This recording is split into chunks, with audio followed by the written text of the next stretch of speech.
What got you and Hawk so close early in your career? Well, amongst man, Hawk, let me tell you something, man. I've been a wild kid for a long time. So Stick was the one that brought us together. Okay. Because when I first started when Stick came and found me on the corner. He told that story. We want to hear your side of it. That's it. Stick came and found me on the corner, man. He just pull up and we outside, we rough, we thugging, we out here, man. This man pull up in the slant.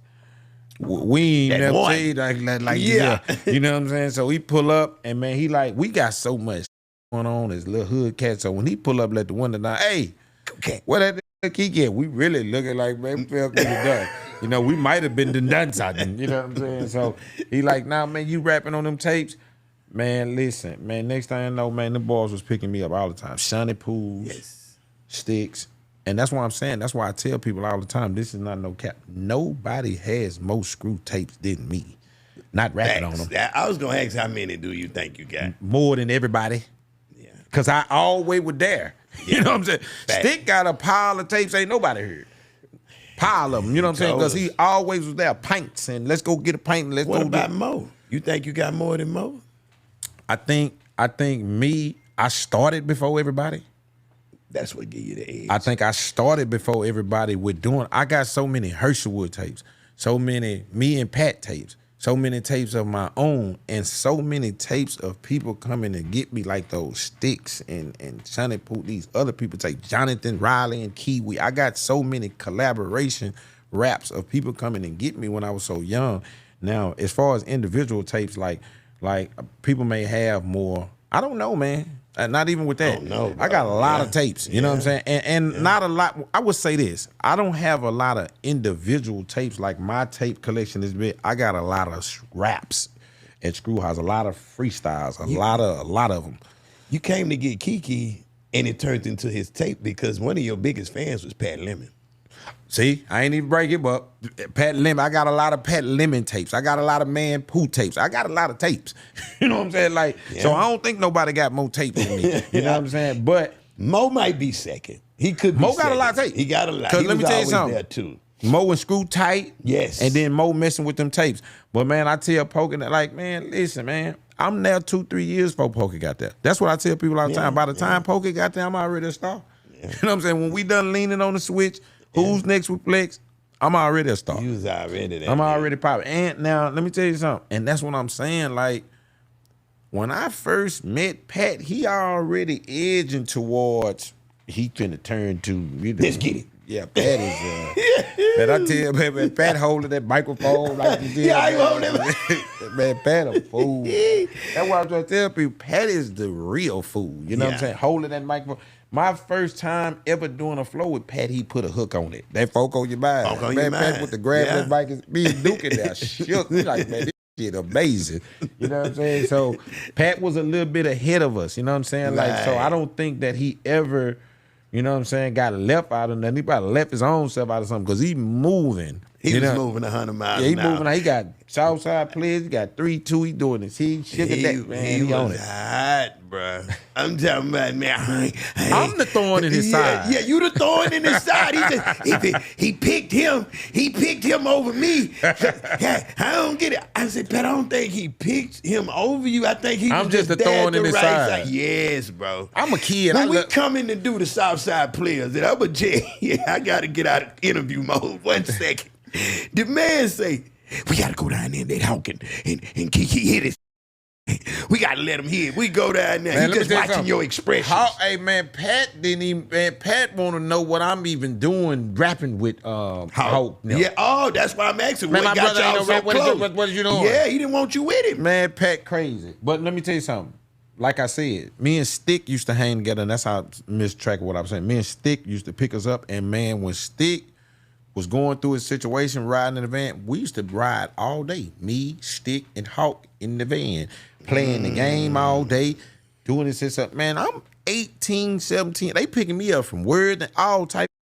So when Stick went away, man, Hawk moved with me. Yeah, I always tell people, Hawk moved with me. Yeah. I was a young whipper. You know me, baby. You know I how wild I am. I'm gonna let you tell as much of it as you want to tell, You but know how you wild know I know. So I got my own spot. I had a spot I done got from Rick. Yeah. I done bought Rick got a spot with furniture and everything. I done bought it. I'm on the run. That's what I'm finna say the whole time. Yeah, I'm on the run. I'm on the run. And then I ended up turning that to a 2-bedroom. Yes. And Hawk moved with me, man. And listen, we went from that to the house. Man, me and Hawk stayed together for years. So he's still my spade partner. He passed away. Yeah. He's still my spade partner though. So we real tight. We first time ever to Disney World was I hadn't even been to Disney World as a kid. My first time going was me and Hawk taking our kids. You know what I'm saying? So we've been through hell and back, me and Big John. So our relationship a little closer than anybody because we actually stayed in the same house. I know it. Yeah, for a minute. I ain't talking about for no 5-6 months, but years. Apartment to the highs, everything. So me and Hawk got a different relationship. How did you take that when it happened to John, man? Personally. We still I think, man, Hawks probably was the hardest for me because we know what kind of hey man, we call Hawk and play on his work phone. Yes, you know, Hawk at work, American General. He answering the phone. We playing. He giggling. Me and Kiwi. This Hawk. You know what I'm saying? Hawk is really the most civilized one out of all of us. Out of all of us, we all thugging. Hawk kind of is big bro. He kind of in line and he doing. So that one hurt a little different because you know, man, I tell people all the time, dying and getting killed is two different things to me. Amen. You know what I'm saying, man? You laying in the bed and die or you know, your heart attack. But man, when you get killed, that's something. So I'm not saying that none of the rest of them don't deserve, but that's Hawk. That would have been the last thing to get killed. That's the last thing you think about for Hawk. You know what I'm saying? So it was a little different. All of it is crazy because we're going through the motions at the teens, 20s. It's happening 30s.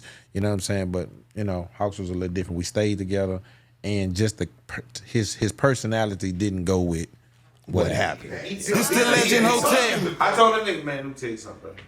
Listen to what I'm trying to tell you. You is not fucking with no big boy. I promise. In the hit big man, I'll tell you something, man.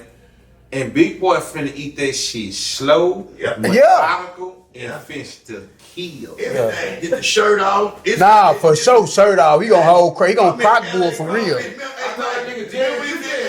we in LA Crawfish. What happened, man? We run into him. I said, oh, come on, be sit with the family. The boy said, I need a little room. I swear. Hey, man, that boy sat there and ordered 3 pound by 3 pound. He didn't put all of them on the table. Hey, let me tell you something, man. One more. That nigga Pokey go to eat with me at Lubis and sit at his own table. Yeah, he wants to sit at the table with you. I'm right here at that table. He gonna do that. Because he got all this shit. He done that shit last time we was at Waffle House. He need all the room in the world, bro. Benny Hunter, he gonna do that shit. He gonna go crazy. This nigga got his own table at Lubis. That nigga told me, that nigga hit me with this a bad motherfucker. That nigga be fucking with me because you know me, I'm hyper on my feet move. He say, see you come in, see how you love cakes and candies and snacks and all that. That's how I love gravy. I swear.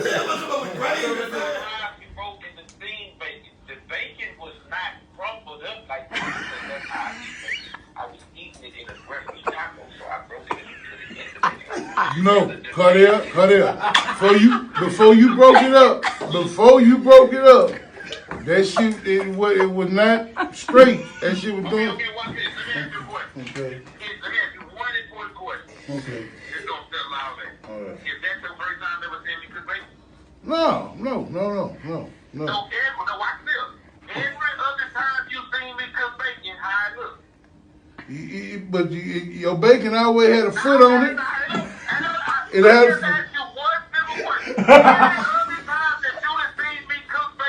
I say this. It looked better than the last bacon you did that time when we were talking about it. I told you what I But wait a minute. But watch this. Basically that. So with Pokey, by him, you No, know. no. Yes, and then this is older in life, so that's why I wanted Pokey. to.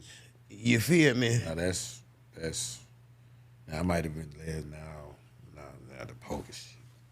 That's something way different to me right there. Like that was crazy. Now, like you say, we young. I'm young. I'm kind of more younger with the Hawk thing. Not that young, but I'm young. But the Pokey thing is just you know, this is my everyday. Every morning. Every morning. Y'all wake up, and when I talk to you at 6 in the morning, our routine, he there on the way. Man. Let me tell you something, man. I talk to Pokey, man, at least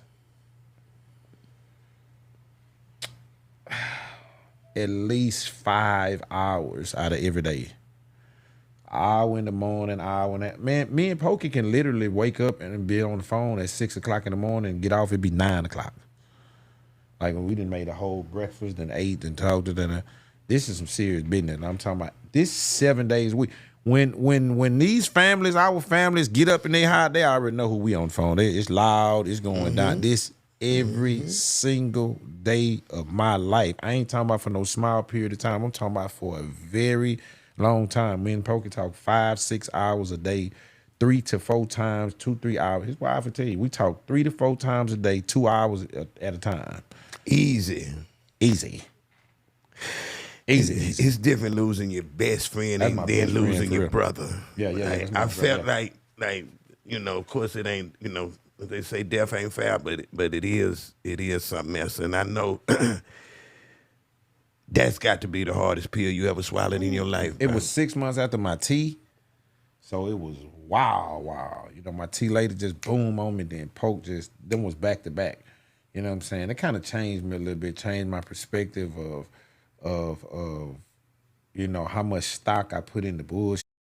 You know what I'm saying? How much shit I'm just ignoring, how much time, you know, that I got into having a great time and living. It just changed my perspective about a lot. So a lot of people be thinking I'm tuned out, man. I be really on some looking at life so much different after those two things, man. We on both of them was boom, boom.